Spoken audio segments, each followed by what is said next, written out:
Greetings, booktubers, and all you other YouTubers out there. I'm Michael Romeo, and I talk about books. And here we go with another unscripted edition of Michael Romeo Talks Books. I, as you know, if you've been following the channel, if not, you'll learn it now, am doing a challenge to read 15 chunkers through the course of 2025. And this video is just to highlight 6 of them that I want to include. And there are some intimidating books there, but we're going to get through it. I am going to include these and tell you what they are and why I want to read them. So the first one is my mother. Oops, just took it out. Okay, there we go. Okay, was my mother-in-law's favorite book, and I adored my mother-in-law. I grew up hearing bad mother-in-law jokes all my life and didn't know what to expect when I had my own mother-in-law.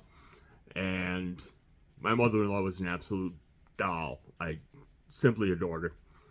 And I've had on my list to read her favorite book of all time. But it is beyond chunker. So it's a little bit intimidating, but I am going to include it. And it is And Ladies of the Club by Helen Hooven Santimyer. And it weighs in at a mere 1,433 pages. Okay? And here's what it says on the back. All are golden yesterdays, glowing with romance, alive with passion. Here is the phenomenal novel that topped bestseller lists from coast to coast. Magnificent saga of love and life, war and peace, set in America's warmest and richest decades. Filled with people you will never forget and stories you will always remember. If you read only one novel this year, let it be And Ladies of the Club. And, yeah, so 1,400 plus pages. And I am going to read it this year. And then next up is a twofer, because I guess Stephen King wanted to make more money, so it was published in 2 volumes, but I'm going to count it as one book, and it is Under the Dome. And I think I have that upside down. There we go. Under the Dome. And let's see, the backs are different on each one of the volumes, but again, I'm counting it as one book, which means it is, let's see, this one is, say, 600 pages, and this one is just 640, so 1,240 pages for Under the Dome. And on the back of part 1, it says, on a beautiful fall day, the small town of Chester's Mill, Maine, is suddenly and inexplicably sealed off from the rest of the world by an invisible force field. Planes crash into it and rain down flaming wreckage. Cars explode on impact. Families are separated and panic mounts. No one knows what the barrier is, where it came from, and when or if it will go away. That scratching you're hearing is Toby doing something. What are you doing? What are you up to? Come here. Anyway. The cars explode and families are separated and panic mounts. No one knows what the barrier is, where it came from, and when or if it will go away. Dale Barbie Barbara, an Iraq vet turned short order cook, was eager to leave town forever. Now he's trapped along with everyone else, and when his commander calls on him from outside the dome, Barbie becomes their only lifeline. So, yes, Under the Dome by Stephen King, another major book. And next up is, I grabbed the wrong one, so we'll put that there. I meant to grab another one. So this may end up being just 5 books, because one of them I left in the other room. Next up is the start of a trilogy, and I'm only banking on doing one of the trilogy, unless this turns out to be really, really good. And I mean, I will read the whole trilogy eventually, but for my project for 2025. I'm only expecting to do the first volume. Maybe I'll do all three if it turns out to be a really good trilogy. And the first book is God is an Englishman by R.F. Delderfield. And this is a book from 1940s, I think. 1970. Oh, look at that. I thought it was much older than that. Anyway, God is an Englishman. And on the back, this best-selling novel set in the ruthless world of Victorian commerce follows the fortunes of Adam Swan, scion of an army family and veteran of campaigns in the Crimea and in India, in his quest to found his own financial dynasty. His struggle to succeed and his conquest of Henrietta, the spirited daughter of a rich manufacturer, drive a richly woven tale that takes the reader from the dusty plains of India to the teeming slums of 19th century London, from the chaos of the great industrial cities of the age to the peaceful certainties of the English countryside, filled with epic scenes and memorable characters. God is an Englishman triumphs in its portrayal of human strength and weakness and in its revelations of the power of love. And I've had this for a while, and it's been one that I've wanted to read for a long time, and I'm finally going to read it. Next up, one of my favorite authors of all time, close to being my favorite author of all time, is James A. Michener. And he's known for writing chunkers. As a matter of fact, my first chunker of the year is James A. Michener. I'm reading it right now, The Drifters. And this is another Michener I want to get to. It is Mexico. James A. Michener. And its blurb says, in James A. Michener's Mexico, one of the world's greatest best-selling writers tells the story of a tumultuous land in a novel that vividly captures the sweep of Mexico's colorful history and teems with a multitude of unforgettable characters. Moving between the past and present, from important events in Mexico's history to the excitement of a modern-day bullfight, and ranging from the arid plains of Mexico to Inquisition Spain and Civil War Virginia, here is the stirring saga of a man and a nation searching for their identities. Norman Clay, an American journalist, arrives in Mexico not only to report on the decisive duel between two celebrated matadors, but also to learn more about his family's past. As he uncovers the story of his Mexican ancestors, among them an indomitable Indian queen, a conquistador priest, and a Confederate expatriate, the dramatic history of Mexico unfolds the brilliance and brutality of an ancient native culture. The Spaniards struggled to win souls and silver in the 16th century. The Mexican-American War and the birth of modern nation.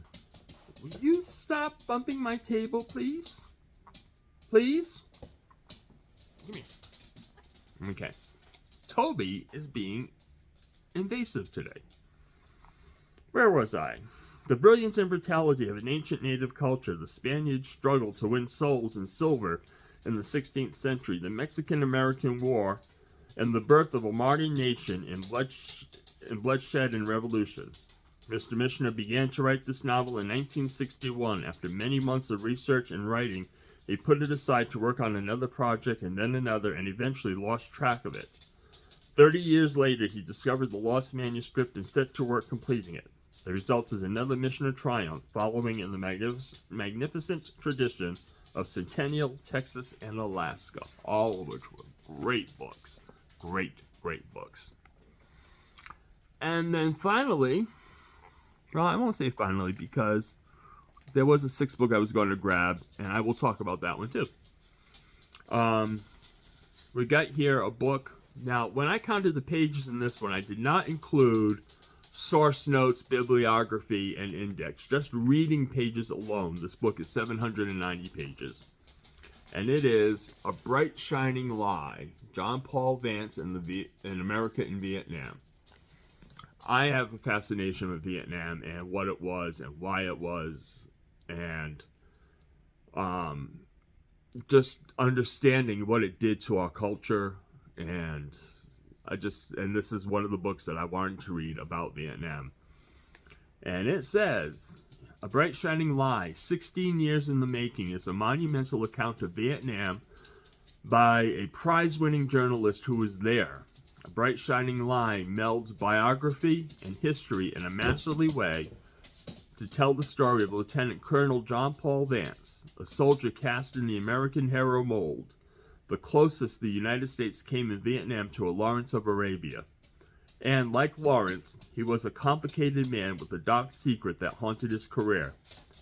Outspoken professionally and fearless, Van went to Vietnam in 1962 full of confidence in America's might and right to prevail. When he was killed there in 1972, he was mourned at Arlington by renowned figures across the political spectrum, from Daniel Ellsberg to General William Westmoreland. A Bright Shining Lie reveals the truth of the war in Vietnam as it unfolded before the eyes of John Paul Van. The arrogance and professional corruption of the U.S. military system of the 1960s, the incompetence and venality of the South Vietnamese army, the nightmare of death and destruction that began with the arrival of the American forces. In the early years, Van spoke out against the brutality and ineffectiveness of the U.S. strategy. His superiors refused to listen, and frustrated and angry, and dogged by his shameful secret, Van left the army that he loved. He returned to Vietnam in 1965 as a civilian worker in the pacification program, and rose to become the first American civilian to wield a general's command in war. The war and his obsession with winning also gradually transformed John Van, the man who began by declaring that one had to rely on a rifle and kill discriminately in a guerrilla war, ended his days calling in the B-52 bombers of the Strategic Air Command. A Bright Shining Lie will be a stunning, stunning revelation for all who thought they understood the war, certain to provoke debate and controversy. It is a memorable work on the Vietnam tragedy which destroyed that country and squandered so much of America's young manhood and resources. So, it doesn't sound like a happy book, but I'm sure it'll be good. And the other book that I meant to grab is Pandora's Star by Peter F. Hamilton. It's a science fiction book. I'll put a little picture up here for you.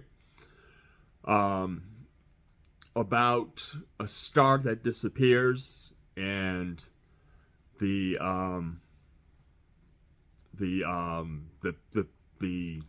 mission to travel to where it was and figure out why it disappeared, and the fact that the mission is infiltrated by what sounds almost like a religious sect to undermine finding out what happens. But when they do find out what happens, apparently it is something that could kill all of humanity. Of course, it's science fiction. You've got to have something like that in it.